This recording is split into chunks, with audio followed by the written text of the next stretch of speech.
നമസ്കാരം. മയ്യഴിപ്പുഴയുടെ തീരങ്ങളിൽ M മുകുന്ദന്റെ novel 37-ാം അധ്യായം. പെൻഷൻ പറ്റി നാട്ടിലേക്ക് വരുന്ന ഭരതനെയാണ് ഇവിടെ കാണുവാനായിട്ട് സാധിക്കുന്നത്. കഴിഞ്ഞ തവണ അയാൾ നാട്ടിൽ വന്നപ്പോൾ ദാസൻ ജയിലിലായിരുന്നു. ഭരതൻ ദാസനെ കാണാൻ ശ്രമിച്ചിരുന്നു, പക്ഷെ അനുവാദം കിട്ടിയിരുന്നില്ല. ഇയാൾ വന്നിറങ്ങുമ്പോൾ പൂമുഖത്ത് തന്നെ ലീല, ചന്ദ്രിക, പിന്നെ കുറെ പ്രായം ചെന്ന് നിൽക്കാൻ പോലും ശേഷിയില്ലാത്ത അമ്മാവന്മാര്, ബന്ധുക്കള്, ശേഷക്കാര് എല്ലാവരും ഉണ്ടായിരുന്നു. അവസാനത്തെ വരവാണല്ലോ. എന്നാൽ അയാൾ ആദ്യം അന്വേഷിക്കുന്നത് ദാസനെ കുറിച്ചായിരുന്നു. ദാസനെ തീവണ്ടി ആഫീസിൽ കണ്ടില്ല, വീട്ടിലും കണ്ടില്ല. അപ്പോഴൊക്കെ അയാൾ തിരക്കിലായിരിക്കുമെന്നാണ് വിചാരിക്കുന്നത്. സ്വതന്ത്രമായ മയ്യഴി എന്ന് പറയുമ്പോൾ ആദ്യം ഓർക്കുന്നത് ദാസനെ കുറിച്ചായിരിക്കുമല്ലോ. ദാസൻ വരാറില്ലേ, ഓനിപ്പ എന്താ ചെയ്യുന്നത് എന്നൊക്കെ ഉണ്ണാനിരുന്ന സമയത്ത് ഭരതൻ ഭാര്യയോട് ചോദിക്കുന്നുണ്ട്. അപ്പോൾ ലീല സാവധാനം ദാസനെ കുറിച്ച് പറഞ്ഞു തുടങ്ങുന്നുണ്ട്. അന്നേരമാണ് അയാൾ ഓർക്കുന്നത് ദാസന് വാശിയാണെന്നും വീട്ടിൽ ചെല്ലാറില്ലെന്നും ഒക്കെ ലീല നേരത്തെ എഴുതിയിരുന്ന കാര്യം. ഈ സമയത്ത് അയാൾ തന്നെ മകളായ ചന്ദ്രികയെ ശ്രദ്ധിക്കുമ്പോൾ ചന്ദ്രിക ഉണ്ണുന്നതൊക്കെ നിർത്തി ഉണ്ണാതെ പ്ലേറ്റിൽ നോക്കിയിരിക്കുന്നതാണ് കാണുവാൻ സാധിക്കുന്നത്. മോൾ എന്താ ചോറ് തിന്നാത്തത് എന്ന് അയാൾ ചോദിക്കുമ്പോൾ വിശപ്പില്ല അച്ഛ എന്നാണ് അവളുടെ മറുപടി. അവൾക്കിപ്പോൾ വിശപ്പും ഉറക്കവുമില്ല. എന്താ അവളുടെ തലയിലെന്നറിയില്ല, മറ്റുള്ളവർക്ക് പേടിയാകുന്നു എന്ന് ലീല മറുപടി പറയുന്നുണ്ട്. ചന്ദ്രിക ആ സമയത്ത് നന്നേ ക്ഷീണിച്ചിരുന്നു. മുഖം ചെറുതായി പോയിരിക്കുന്നു. തഴച്ചു വളർന്നു കിടക്കുന്ന തലമുടി മാത്രമുണ്ടാകെ, മഷി എഴുതാത്ത വിളറിയ കണ്ണുകളും. സംസാരം അവളെക്കുറിച്ചായപ്പോൾ ചന്ദ്രിക എഴുന്നേറ്റ് അകത്തേക്ക് പോവുകയാണ് ചെയ്യുന്നത്. ഭരതന് ഭാവിയെക്കുറിച്ച് വലിയ പദ്ധതികളൊക്കെ ഉണ്ടായിരുന്നു. അയാൾ അന്ന് വൈകുന്നേരം പൂമുഖത്തിരുന്ന് ഭാര്യയുമായിട്ട് ഈ കാര്യങ്ങളൊക്കെ സംസാരിക്കുന്നുമുണ്ടായിരുന്നു. ഒരു വലിയ വീട് പണിയണം, ചന്ദ്രികയെ ആരുടെ കയ്യിലെങ്കിലും ഏൽപ്പിക്കണം. അങ്ങനെയൊക്കെ നടക്കുമ്പോഴും ഇരിക്കുമ്പോഴും എല്ലാം അയാൾക്ക് അതിനെക്കുറിച്ച് മാത്രമായിരുന്നു ചിന്ത. 2 ദിവസം കഴിഞ്ഞാണ് ഇയാൾ ദാസനെ കാണുന്നത്. കാണുമ്പോൾ തന്നെ ചോദിക്കുന്നുണ്ട്, നീ ജയിച്ചു അല്ലേ? എന്നെങ്കിലും നീ ജയിക്കുമെന്ന് എനിക്ക് അറിയാമായിരുന്നു. കുഞ്ഞനന്തന്റെ ആത്മാവിന് ഇപ്പോഴെങ്കിലും മോക്ഷം കിട്ടിയല്ലോ എന്നാണ് ഭരതന്റെ പ്രതികരണം. അതേ ഭരതേട്ട എന്ന മറുപടിയോടൊപ്പം ദാസൻ ദുഃഖപൂർവ്വം ഒന്ന് ചിരിച്ചു. പക്ഷെ എന്റെ ആത്മാവിന് മാത്രം മോക്ഷമില്ല ഭരതേട്ട. ദാസൻ എന്തെങ്കിലും ഉയർന്ന ഉദ്യോഗം സ്വീകരിച്ച് അന്തസ്സോടെ ജീവിക്കുകയായിരിക്കും എന്നാണ് ഭരതൻ ആദ്യം കരുതിയിരുന്നത്. പക്ഷെ അയാൾ ദാസനിൽ ഒരു മാറ്റവും കണ്ടില്ല. ഇസ്തിരിയിടാത്ത മുറിക്കയ്യൻ ഷർട്ട്, കാട് പിടിച്ചു കിടക്കുന്ന തലമുടി, മുഖത്ത് ഒരാഴ്ചയുടെ വളർച്ച, യാതൊരു മാറ്റവുമില്ലാത്ത ദാസൻ. കണ്ണുകളിലെ ആ പഴയ ദാർഢ്യം പോലും അതേപടിയുണ്ട്. ദാസന്റെ ഈ സമയത്തെ താമസത്തെക്കുറിച്ചൊക്കെ അദ്ദേഹം ചോദിക്കുന്നുണ്ട്. ഇപ്പോൾ എവിടെയാണ് താമസം? പപ്പന്റെ വീട്ടിലാണോ? അപ്പോഴൊക്കെ ദാസൻ പറയുന്നുണ്ട്, താമസം എനിക്കൊരു പ്രശ്നമല്ല ഭരതേട്ട, എനിക്ക് തല ചായ്ക്കാനാണോ ഈ ഭൂമിയിൽ ഇടമില്ലാത്തത് എന്നൊക്കെ. എന്നാൽ എനിക്കൊരു വീടുള്ളപ്പോൾ കണ്ടയിടത്തൊക്കെ താമസിക്കണോ എന്ന ഭരതന്റെ ചോദ്യവും അതിനുശേഷമുള്ള വാക്കുകൾക്കും ശേഷം ഞാൻ ആലോചിക്കാം ഭരതേട്ട എന്നൊരു മറുപടിയാണ് ദാസൻ നൽകുന്നത്. ചന്ദ്രികയുടെ വീട്ടിൽ താമസിക്കുന്നത് ദാസന് വളരെ സന്തോഷമുള്ള ഒരു കാര്യമായിരുന്നു. സദാ അവളുടെ പാദസരങ്ങളുടെ കിലുക്കം കേൾക്കുക, കാഴ്ചയെ വെളിച്ചെണ്ണയുടെ സുഗന്ധം പരത്തി അവൾ നടന്നു പോകുന്ന മുറികളിലൂടെ സദാ നടക്കുക, അവളുടെ നിഴലിൽ ജീവിക്കുക, ഇതൊക്കെ ദാസനെ സംബന്ധിച്ച് സന്തോഷമുള്ള കാര്യങ്ങളായിരുന്നു. എന്നാൽ സ്വന്തം വീട് നിഷേധിക്കപ്പെട്ടുവെങ്കിൽ പെരുവഴിയാണ് അയാളുടെ വീട് എന്ന ചിന്താഗതി ദാസനെ ഭരിക്കുന്നുണ്ട്. റ്യൂദ് ലഗീസിലൂടെ ദാസന്റെ തോളിൽ കൈയിട്ട് നടന്ന് ഒടുവിൽ പാതാറിലെത്തി അവിടെ ഇരുന്ന് സൂര്യാസ്തമയം കാണുന്ന സമയത്തൊക്കെ ഭരതൻ ചിന്തിക്കുന്നുണ്ട്, ഈ അനാവശ്യമായ വാശി തുടരരുതെന്നും വീട്ടിൽ ചെല്ലണമെന്നും ഒരു വീടില്ലാതെ എത്ര കാലം പെരുവഴിയിൽ കഴിയുമെന്നും ഒക്കെ ദാസനെ ഉപദേശിക്കാൻ.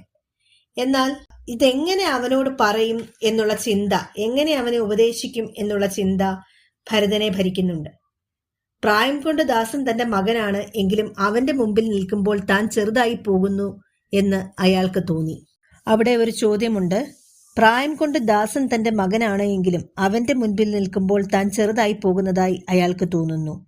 സന്ദർഭം വ്യക്തമാക്കുക. ഭരതൻ ദാസനോട് ചോദിച്ചത് എന്തെല്ലാം, അതിന് ദാസന്റെ പ്രതികരണം എന്തായിരുന്നു?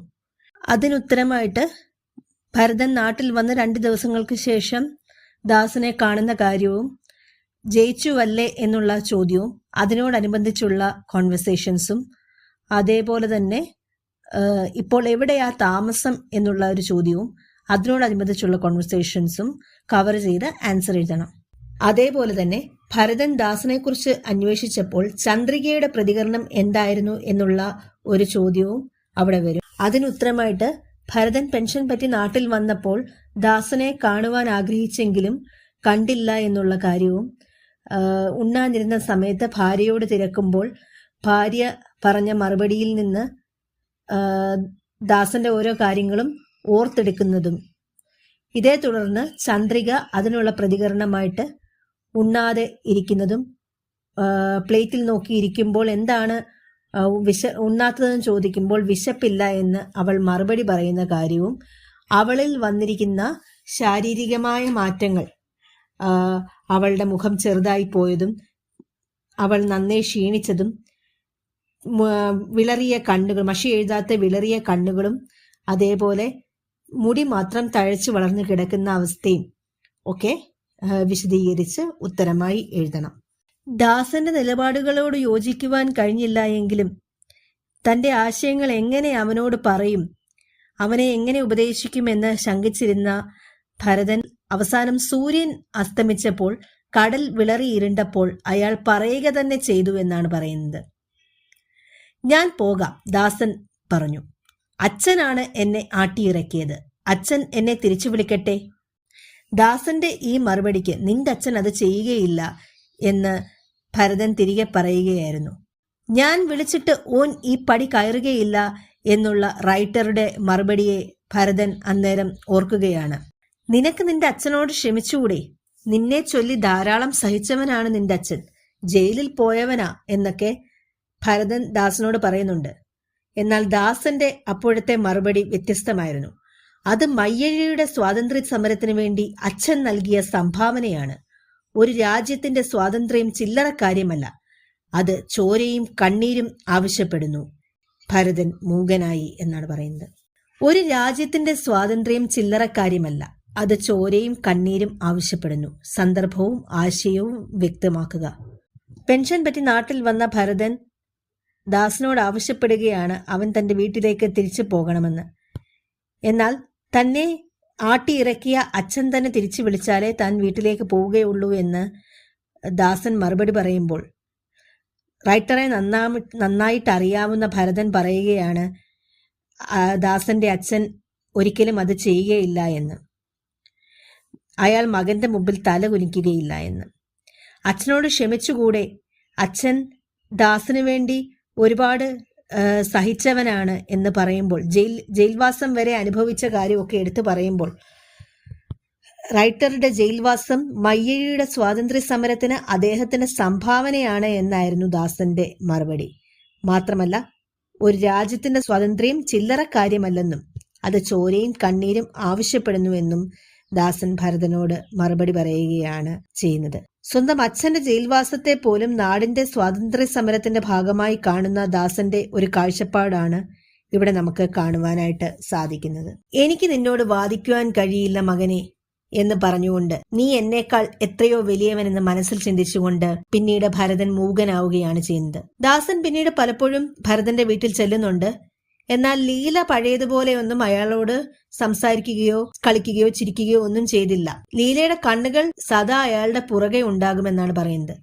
അവർ എന്തോ ഭയപ്പെട്ടിരുന്നു. പണി തീരാത്ത പുരയിൽ തണ്ണീർ കുടിയന്മാർ വളർന്നു കിടക്കുന്ന ചുമരിനോട് ചേർന്ന് കിടക്കുമ്പോൾ ചന്ദ്രികയുടെ തലമുടിയിൽ തലോടിക്കൊണ്ട് അയാൾ പറഞ്ഞു, നിന്റെ അമ്മയ്ക്ക് എന്നെ ഇഷ്ടമല്ലാതെ ആയി തീർന്നിരിക്കുന്നു. പക്ഷേ അപ്പോൾ ചന്ദ്രികയുടെ മറുപടി, പക്ഷെങ്കിൽ എനിക്ക് ദാസേട്ടനോടുള്ള ഇഷ്ടം അധികമായിട്ടേ ഉള്ളൂ. ചന്ദ്രികയുടെ അടക്കിപ്പിടിച്ച ചിരിയുടെ ഒച്ച, അവളുടെ പാദസരങ്ങളുടെ കിലുക്കം ഒക്കെ അപ്പോഴും ഉണ്ടായിരുന്നു എന്നാണ് പറയുന്നത്. സാഹചര്യങ്ങൾ പ്രതികൂലമായപ്പോഴും ലീല ദാസനെ അകറ്റി നിർത്തിയപ്പോഴും ചന്ദ്രികയ്ക്ക് ദാസനോടുള്ള ഭാവത്തില് ഒരു മാറ്റവും ഉണ്ടായിരുന്നില്ല എന്നാണ് ഇവിടെ നമുക്ക് കാണുവാനായിട്ട് സാധിക്കുന്നത്. വാസൂട്ടിപ്പോയി അധികം കഴിയുന്നതിന് മുമ്പ് തന്നെ പപ്പനും നാട് വിട്ടു പോകാൻ ഒരുങ്ങുന്നുണ്ട്. കുറെ നാളായിട്ട് അതൊക്കെ തന്നെയായിരുന്നു അയാളുടെ ചർച്ച. അയാൾ എപ്പോഴും സംസാരിക്കും. ചിലപ്പോൾ തീവണ്ടി ആപ്പീസിൽ ചെന്നിരുന്ന് ദൂരത്ത് നിന്ന് വരുന്ന ദൂരേക്ക് പോകുന്ന വണ്ടികളൊക്കെ അയാൾ നോക്കിയിരിക്കും. ഒരു ദിവസം തോളിലൊരു സഞ്ചിയുമായി പപ്പൻ ദാസന്റെ മുമ്പിൽ വന്ന് നിന്നു. ഞാൻ പോകുകയാ. എവിടെ പപ്പ?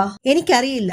ദൂരെ ഏതെങ്കിലും നാട്ടില്. എപ്പോഴാണ് നീ തിരിച്ചു വരിക എന്ന് ദാസൻ ചോദിക്കുന്നുണ്ട്. അതും എനിക്കറിയില്ല ദാസ എന്നാണ് പപ്പന്റെ മറുപടി. ദാസൻ എന്തായാലും പപ്പന്റെ കൂടെ സ്റ്റേഷൻ വരെ ചെന്നു. ഞാൻ കത്തയക്കാം, എനിക്ക് വേണ്ടി ചന്ദ്രികയോട് യാത്ര പറയൂ എന്നൊക്കെ പപ്പൻ പറയുന്നുണ്ട്. 12:30-ക്കും 1-നുമായി 2 വണ്ടികൾ മയ്യഴിയിലൂടെ കടന്നുപോകും. തെക്ക് നിന്ന് ഒരെണ്ണം, വടക്ക് നിന്ന് വരുന്ന ഒരെണ്ണം. ലക്ഷ്യങ്ങൾ വ്യത്യസ്തമാണെങ്കിലും സമയം തെറ്റിയാണ് ആ വണ്ടികൾ എപ്പോഴും മയ്യഴിയിലെത്തുക.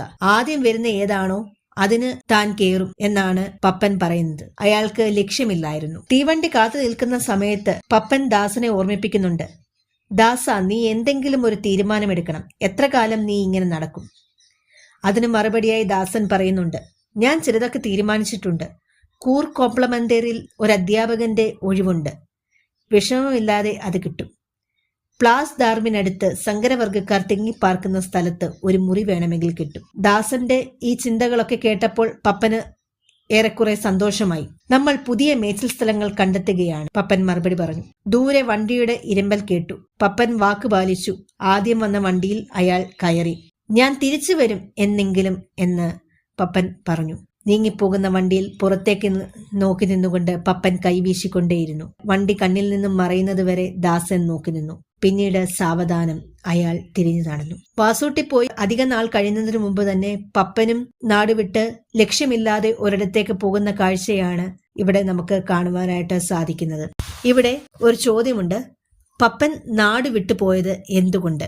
മയ്യഴിയുടെ വിമോചന സമരത്തിൽ ദാസന്റെ വലങ്കൈയായി പ്രവർത്തിച്ചവരായിരുന്നു വാസൂട്ടിയും പപ്പനും. മയ്യഴിക്ക് സ്വാതന്ത്ര്യം കിട്ടി അധിക നാൾ കഴിയുന്നതിന് മുമ്പേ വാസൂട്ടി ഫ്രഞ്ച് പൗരത്വം സ്വീകരിക്കുകയും ഫ്രാൻസിലേക്ക് പോവുകയൊക്കെ ചെയ്തു.